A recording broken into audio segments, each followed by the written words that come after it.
homme qui n'accepte pas les conditions de la vie vend son âme. 30 minutes pour convaincre.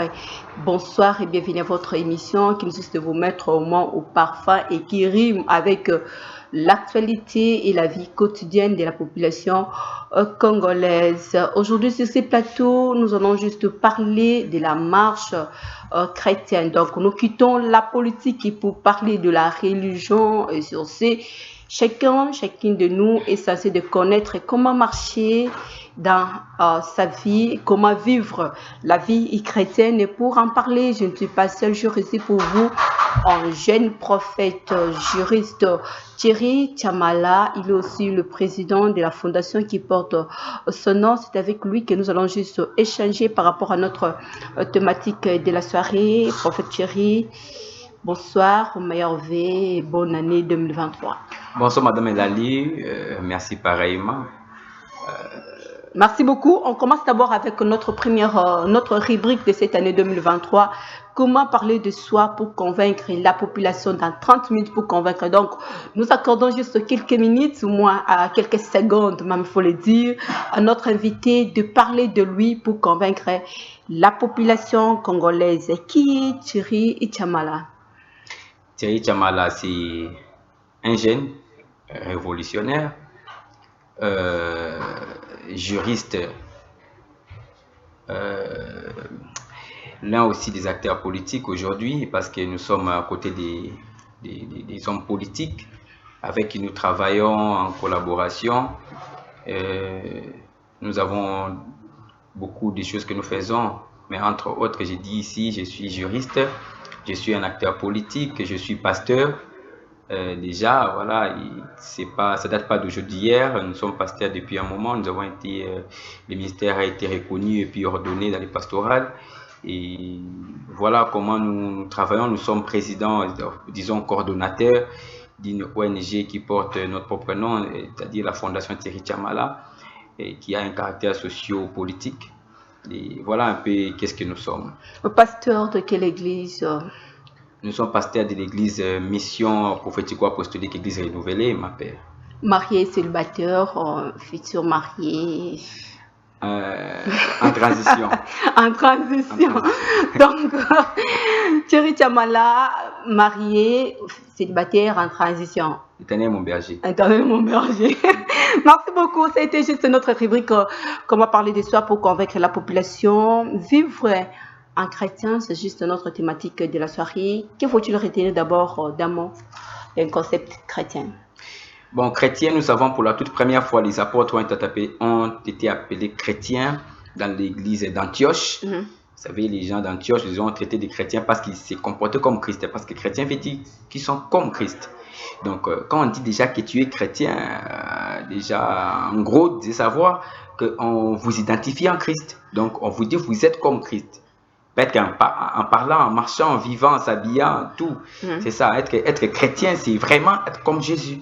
Là, c'était juste à l'époque, mais aujourd'hui... Non, être chrétien, c'est être comme Jésus. C'est de ça qu'il s'agit. Mais quand est-ce qu'il faut dire qu'aujourd'hui, actuellement, je suis exactement chrétienne? C'est simple, c'est lorsqu'on est comme Jésus.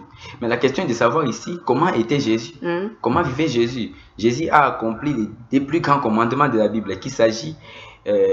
Shema Israël, Adonai Elohim Adonai Ha, c'est-à-dire tu aimeras l'Éternel ton Dieu de tout ton cœur, de toute ton âme et de toute ta force et ton prochain comme toi-même. Donc Jésus a vécu comme ça. Il a aimé ses ennemis. Il était là. Il a aimé Dieu parce que vous savez qu'il n'a pas regardé le fait pour lui d'être égal à Dieu comme une proie arrachée, mais il s'est humilié jusqu'à accepter la mort à la croix.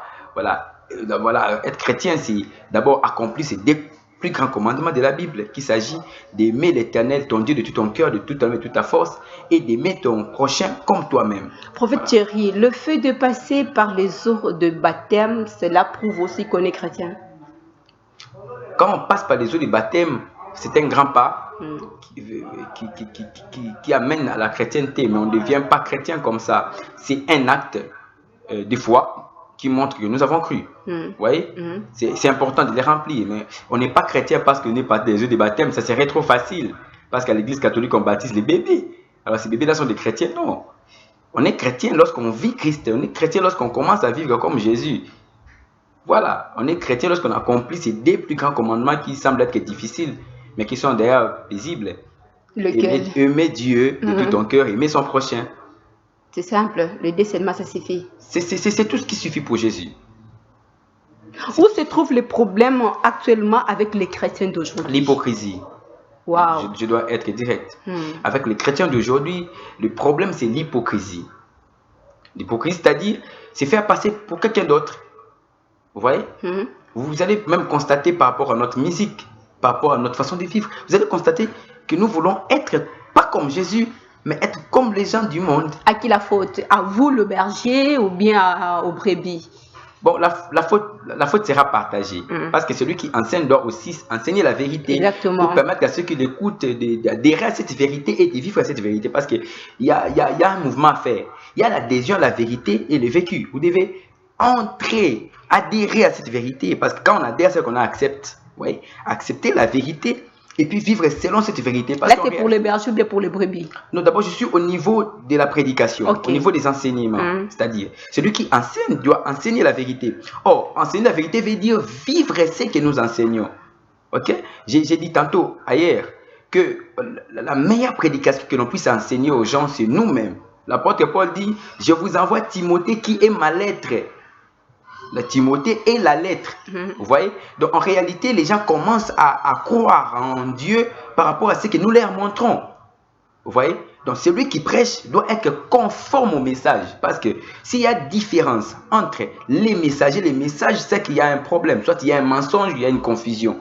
Sinon, les messages et les messagers doivent être identiques. En fait, les messagers doivent confirmer les messages. À quel gouvernement? Nous sommes en République démocratique du Congo. En regardant tout le serviteur, à l'exception de personne.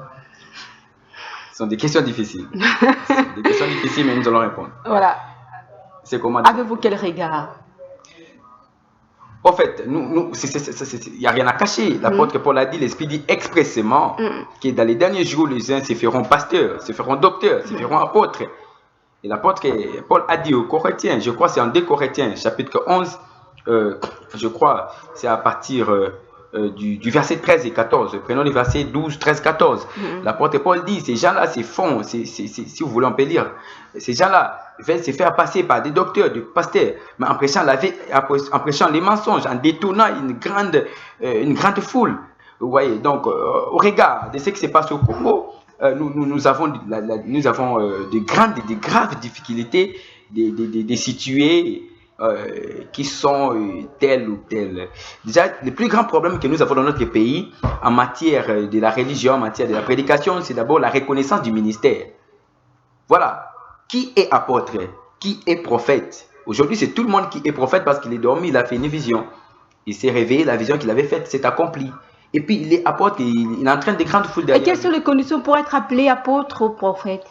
Oh, bon, d'abord, il faut reconnaître qu'ici, quand nous parlons de prophète, apôtre, docteur, évangéliste et pasteur, sont les 5 dons du ministère que le Mashiach lui-même a donné à l'Église. Éphésiens chapitre 4, verset 11. C'est lui-même, le Mashiach, qui donne, il appelle. Parce que le ministère, c'est d'abord une vocation, c'est un appel. Vous voyez? Quand on dit un appel, c'est que celui qui est appelé à un message. Parce qu'il n'y a pas d'appel sans message. On est censé aussi de faire par rapport, de se comporter, de suivre les traces de celui qui nous a envoyés, de celui qui nous a appelés. Exactement, si on est appelé, c'est qu'on suit les maîtres, on prêche sous les traces du maître, bien sur les traces du maître. Mais aujourd'hui, c'est le contraire, prophète Thierry. C'est pas ce que j'ai commencé par dire ici tantôt, c'est parce que plusieurs se sont inventés, improvisés, prophètes, pasteurs. Ils n'ont pas d'appel, ils n'ont pas été appelés, les Seigneurs ne les connaissent pas. Voilà pourquoi il est écrit à ce jour-là, plusieurs me diront, Seigneur, Seigneur, n'avons-nous pas prophétisé en ton nom, n'avons-nous pas chassé des démons en ton nom, n'avons-nous pas opéré beaucoup de miracles? Les Seigneurs leur diront quoi? Je vous ai jamais connu. Alors, quels sont les enseignements qui peuvent permettre au moins aux gens, aux chrétiens, de suivre les traces du Christ? Il n'y a qu'un seul enseignement qui peut permettre aux chrétiens de suivre les traces de Christ, c'est enseigner Jésus. Il faut prêcher Jésus. On prêche aujourd'hui des maisons que nous construisons, on prêche aujourd'hui la cravate, les habits. Mais on doit prêcher Jésus. Si on prêche au monde de Jésus, personne ne reste dans le monde. Si on prêche Jésus, parce que quand on prêche Jésus, il faut le situer. Si on prêche l'amour de Jésus, Dieu a tant aimé le monde, il a donné son Fils unique, afin que qu'on croit à son Fils ne périsse point, qu'il ait la vie éternelle. Si on prêche Jésus, personne ne reste dans le monde. Tout le monde viendra à Jésus. La prédication d'aujourd'hui. Ah, vous avez quel commentaire? J'ai dit ici, beaucoup de gens ne sont pas appelés. Parce que quand on est appelé, on doit avoir un message. L'appel veut dire que vous avez reçu un message de la part de Dieu. Comme l'apôtre Paul. Le Seigneur lui appelle. Il a rencontré le Seigneur. Le Seigneur lui a dit, il devrait aller prêcher aux païens. Vous voyez, parce que c'est l'apôtre Paul qui nous a amené la prédication à nous qui étions autrefois païens. C'est nous, c'est l'apôtre Paul qui est notre apôtre, pas celui d'apôtre. Aujourd'hui, c'est rare de voir les prophètes prêcher les païens. Aujourd'hui, c'est rare de voir les pasteurs, ainsi de suite, prêcher les païens. Dans les ministères, les tâches sont départagées. Nous avons une mission globale, une mission particulière. Dans la mission globale, nous sommes tous évangélisateurs. Dans la mission spécifique, nous avons l'évangéliste qui a réussi ce don, cette facilité de la part du Seigneur de prêcher aux païens, de supporter leurs caprices et de les ramener dans le corps de Christ. Ce n'est pas une mission de tout le monde. J'ai dit tantôt qu'il y a une mission générale et puis il y a une mission spécifique. De la mission générale, nous tous, nous sommes évangélisateurs. Nous pouvons aller prêcher les païens. Mais celui qui en a reçu l'onction spéciale, c'est l'évangéliste et l'apôtre. Nous, les pasteurs, le pasteur, les docteurs et les prophètes sont dans l'église. Et ils sont dans l'église. Quand l'évangéliste appelle les gens, ils arrivent dans l'église, les pasteurs commencent à faire le travail, les docteurs commencent à faire le travail, l'apôtre, plutôt, et les prophètes. L'apôtre est bâti. Donc, l'apôtre est bâti, l'évangéliste appelle les gens qui entrent, les pasteurs font le travail, les docteurs et les prophètes. Là, c'est d'abord du point de vue général, tu vois, mais du point de vue spécifique, c'est l'évangéliste qui a réussi ces dons-là. Il a reçu cette onction spéciale, ces pouvoirs-là de les faire avec beaucoup de facilité, ce que le prophète ne peut pas faire. Malheureusement, aujourd'hui, même l'évangéliste, il veut être prophète. Même tout le monde, il veut être prophète. Ben, nous ne savons pas quand est-ce qu'on est prophète, quand on n'est pas prophète. Il n'y a pas cette possibilité de redresser, d'orienter, ou bien laissons les croître ensemble. Bon, moi, je pense que je dois me rallier à ce que le Seigneur a dit. Les sons, les livrer, les blés, croître ensemble. Quand il viendra, lui-même va séparer. Hein. Parce que celui qui va accepter, il s'est attribué un titre et puis vous lui dites que non, tu n'es pas prophète. Pour lui, vous l'avez humilié. Pour lui, vous ne croyez pas en lui. Il peut en faire un problème. Vous pouvez devenir ennemi. Hein. Bon, il faut laisser croître ensemble et Machia lui-même, quand il viendra, il sait ce qu'il va faire.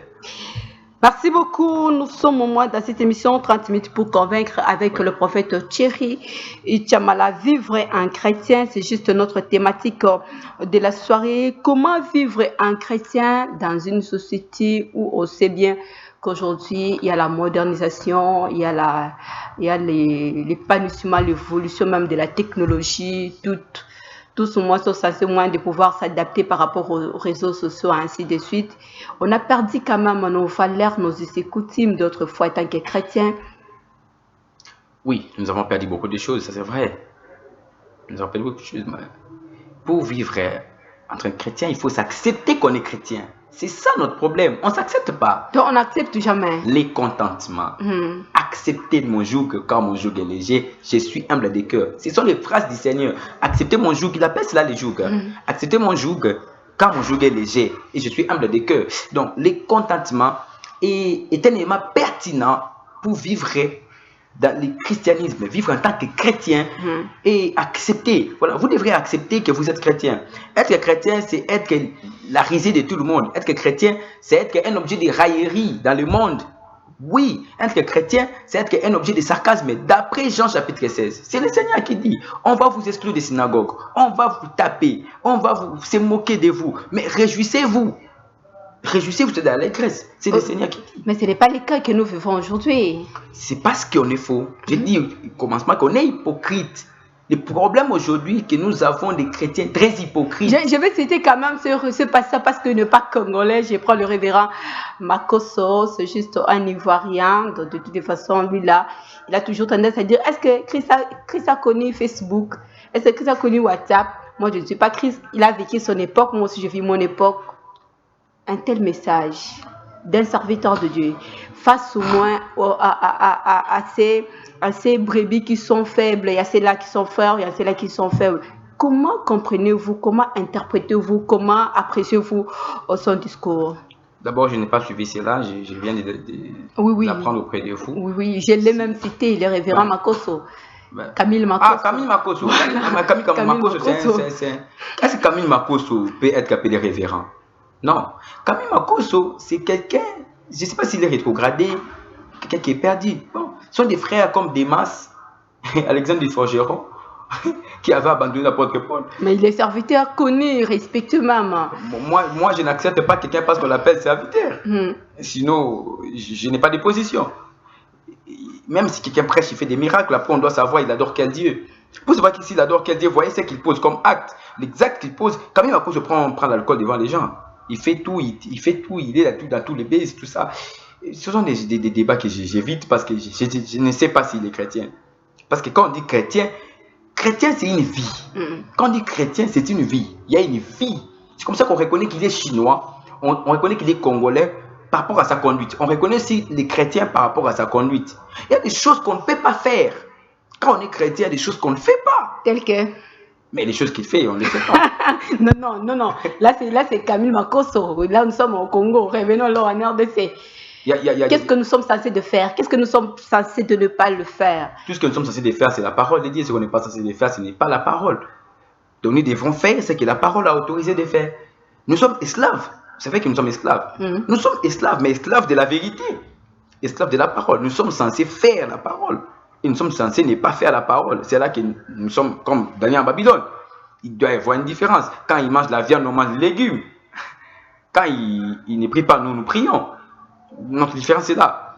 Nous devrons suivre les traces des apôtres. L'apôtre Paul dit, quand nous-mêmes, quand un ange viendrait du ciel et vous direz autre chose que nous vous avons pas dit, qui soit anathème, nous sommes censés suivre ce qui est écrit. Ce qu'on nous a laissé comme notre constitution, c'est la Bible.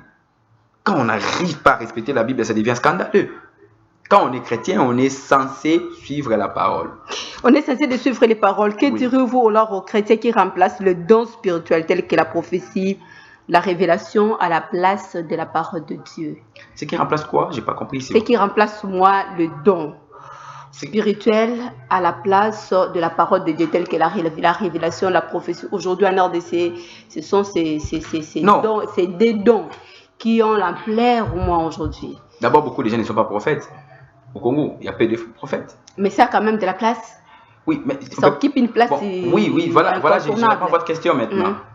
Je commence d'abord par dire beaucoup de gens ne sont pas prophètes. Et je réponds maintenant à votre question. Votre question, il s'agit de savoir.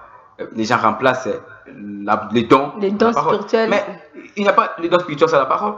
Les dons viennent de la parole. Ceux qui remplacent, c'est qu'ils ont un problème. On ne peut pas remplacer. Bon, on remplace d'abord comment? Parce que moi, je ne sais même pas comment on fait pour remplacer. Comment on fait d'abord pour remplacer, mettre la prophétie, les dons de la prophétie à la place de la parole. Sinon, les dons est né par la parole. Les dons, c'est l'émanation de la parole. Les dons spirituels, c'est l'émanation de la parole. Vous êtes prophète. Je vais essayer un peu d'être ouverte à cette question. Oui, vas-y. Vous êtes prophète. Oui. Vous sondez, vous maîtrisez les Écritures. Je ne maîtrise pas. Attends, que je finisse avec ma question. Oui. Que je finisse avec moi. Ça, c'est 30 minutes pour convaincre. Ok. Voilà. Vous savez qu'il y a plusieurs personnes qui sont devant vous. Ils vous suivent. Oui. Autrefois, il y avait des mécanismes pour donner juste une prophétie à une personne. Je prends l'exemple de Nathan devant David plutôt. Mais aujourd'hui, c'est le contraire. Je peux répondre. Oui, allons d'abord avec ça. Déjà, vous devez savoir que le prophète, c'est l'interprète de Dieu. Le prophète, il amène l'ainsi dit l'Éternel. Il vient dire ce que les peuples ne pouvaient pas écouter quand Dieu allait parler. Dieu utilise quelqu'un de semblable pour transmettre un message. La sagesse, c'est ça la sagesse. En fait, la sagesse, c'est quoi? Ce n'est pas à vous de dire au prophète qu'il doit avoir telle sagesse. Non. N'est-ce pas? Non. C'est l'esprit même. Parce que Ésaïe chapitre 11 dit c'est l'esprit de sagesse. C'est l'esprit même. L'esprit peut aussi te dire. Ce n'est pas toutefois que les prophètes ont parlé comme Nathan devant David. Il y a des prophètes qui ont été stricts. Mais prenons l'exemple. Quand Ézéchias était malade, le prophète Ésaïe est venu lui dire. Il n'a pas pris 3-4. Jamais il lui a dit clairement, tu vas mourir. C'est plus que quand on dit à David que tu as pris la femme d'autrui. Au lieu que tu vas mourir. Prépare-toi parce que dans 3 jours, tu vas mourir. La maladie que tu as là, c'est pour t'amener à la mort. Où est la sagesse? Donc, ce qu'il faut comprendre est que, d'abord, beaucoup des gens que vous appelez prophètes, c'est là où nous sommes, madame. Les gens que vous appelez prophètes, ils ne donnent pas de prophéties, ils font des paroles de connaissance. La majorité ne donne pas des prophéties. C'est vrai. Mais quand on te dit que je vois dans ta poche, tu as un porte-monnaie de couleur café, et dans les porte-monnaies, il y a 5 billets de 1000 francs, et tu as ta carte de lecteur, tu es né à telle date. Ce n'est pas la prophétie. C'est la révélation. C'est une révélation, bien sûr, mais ce n'est pas la prophétie. Et quand faut-il comprendre que c'est la prophétie, c'est la révélation?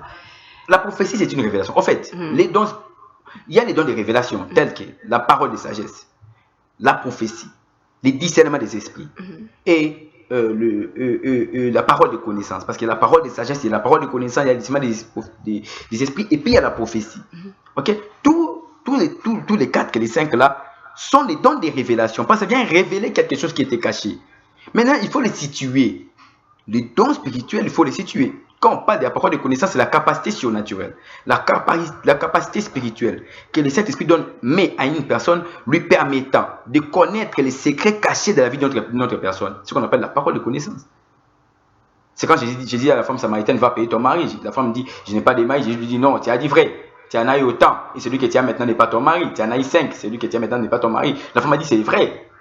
Ce n'est pas la prophétie, c'est la parole de connaissance. C'est la parole de connaissance. C'est la capacité spirituelle que Dieu met à une personne, lui permettant de connaître les secrets cachés de la vie de notre personne. C'est tout. Ce n'est pas un prophète. Et ceux qui sont en RDC, beaucoup plus, ce ne sont pas des prophètes. On peut avoir 20% des prophètes.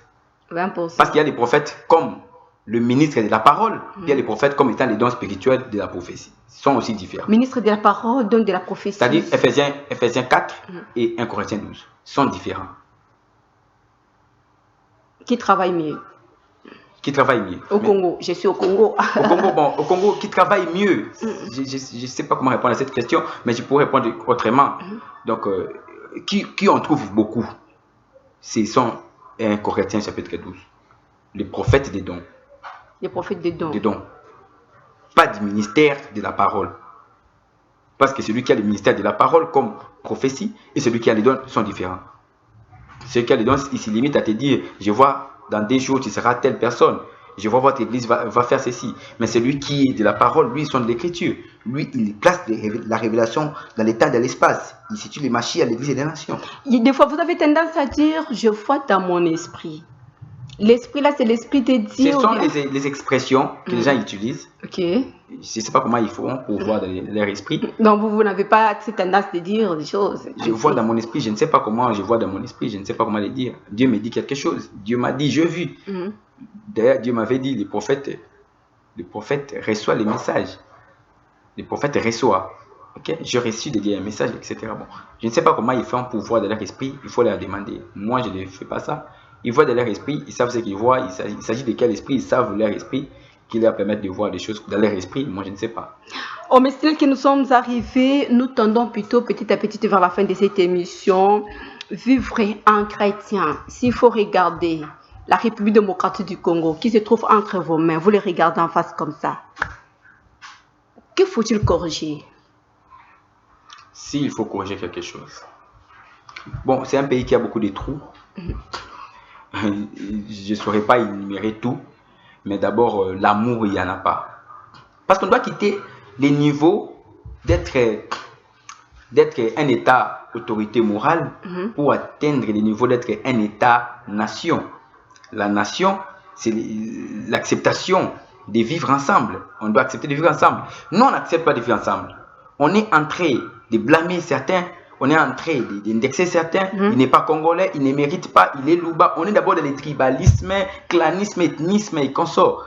Donc, le vrai problème, c'est l'amour qui n'y en a pas dans ces pays. D'amour, il n'y a pas l'amour. Vous voyez, il y a un moment donné même, on a entendu parler de la République de Kivu. Il y a eu la République de Katanga. Donc, comprenez que nous n'avons pas encore atteint les niveaux d'être une nation. Et l'apport de l'Église, où se trouve l'apport de l'Église dans de telles situations? L'église, quelle église? Je parle de l'église universelle. Non, l'église universelle.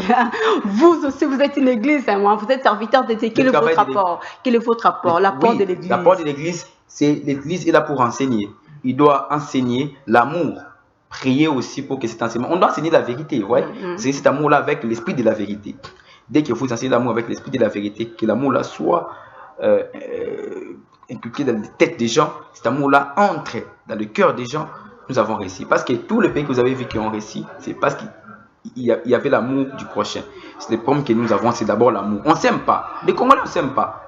Si on s'aimait, on serait loin. On préfère privilégier. Il y a les fiches pays qui souffrent, mais on donne des privilèges aux Chinois, aux Libanais. Les Congolais sont là. Ce n'est pas par compétence. Non, allez avec les Libanais. Non, je ne dis pas même à ce niveau-là. Allez avec les Libanais devant les soucis. Vous allez voir, même si vous avez raison, on va laisser les Libanais, on va vous arrêter. Les problèmes des Congolais, c'est là. C'est ça même le problème. 37 ans après, demain déjà, le pape François sera sur le sol congolais. Vous êtes serviteur de Dieu. Quelles sont vos impressions par rapport à son arrivée et ses jours en République démocratique du Congo? Les papes catholiques, nous, dans la prophétie, ils représentent autre chose que ce que les gens croient. Je ne vais pas aborder parce que ce n'est pas l'émission, mais si vous m'invitez, on en parlera. Quand il faut faire... dans les analyses prophétiques, le pape représente autre chose et sa venue dit beaucoup de choses. Je suis prophète, il y a beaucoup de choses qu'il faut, il y a à boire, à manger là-dessus, mais je peux dire, c'est le pape catholique, il vient pour l'église catholique, et c'est tout ce que moi je pense, il vient pour l'église catholique. Il vient pour la République démocratique du Congo. Non, en fait, un message fort vu tout ce qui se passe dans la partie est de la République démocratique du Congo. Madame Elali, le pape est catholique, il est le chef de l'église catholique. La République démocratique du Congo, c'est un pays laïque. Ce n'est pas un pays catholique. Non, c'est pas. Même la Rome, là, même l'Italie n'est pas un pays catholique. C'est un pays laïque. Il ne peut pas venir pour le Congo. Non. Les problèmes du Congo, l'Union européenne est là. Il y a presque 25 ans. Il y a plus de 25 ans. Quel problème de l'Est, ce n'est pas aujourd'hui. Depuis Kabila, depuis les deux Kabila, depuis Tshisekedi là. Vous voyez. Alors, il y a les États-Unis qui sont nos partenaires. Jusqu'à maintenant, il n'y a rien. Moi, les papes, là aussi, l'Italie, tout ça, c'est l'Union européenne. Les papes, ils représentaient des grandes ONG dans le monde. Donc, il n'y a pas de bénéfice pour son arrivée. Moi, je ne vois pas de bénéfice. C'est du point de vue politique. Je vois pas de bénéfice. Aucun intérêt pour le pays. Il est venu pour l'église catholique. Voilà pourquoi il y aura messe. C'est simple, non? Il est venu pour l'église catholique. Voilà pourquoi il y aura messe. C'est aussi le président du Vatican, si vous ne le savez pas. Ouais, c'est le président du Vatican. Il est venu voir son homologue Tshisekedi. Alors, qu'est-ce que nous allons dire? On n'a rien à dire. Il est venu pour... Un message fort d'encouragement pour la population qui vivent dans la partie est de la République démocratique du Congo. Pendant que nous faisons l'émission ici, il y en a d'autres qui cherchent encore des mécanismes de courir, de fuir, ainsi de suite. Un message fort pour cette population. Nous pensons à nos frères, à nos sœurs qui sont à la partie est. Nous croyons que cette hémorragie finira par s'arrêter et ça sera un lointain souvenir. Nous continuons à prier pour nos frères, nous continuons à implorer la grâce et la faveur de Dieu. Nous demandons aux autorités de faire le mieux pour ramener la paix, parce que ce sont eux qui peuvent ramener la paix. Cette histoire de l'Est n'a pas commencé avec la population ordinaire. Il y a eu des gens qui sont derrière ça, qui ont commencé cette histoire. Et nous savons qu'avec nos autorités, nos prières, que Dieu puisse les aider pour ramener la paix. Prophète Thierry Tiamala, nous vous disons merci d'être là ce soir sur 30 minutes pour convaincre. Merci beaucoup, Madame Elali, le plaisir est partagé. Merci beaucoup. Nous sommes arrivés au moins à la fin de cette émission. Nous vous disons merci pour votre fidélité. Restez branchés au programme de Show Télévision. Suivez la rediffusion de cette émission le dimanche à 19h15. Au revoir.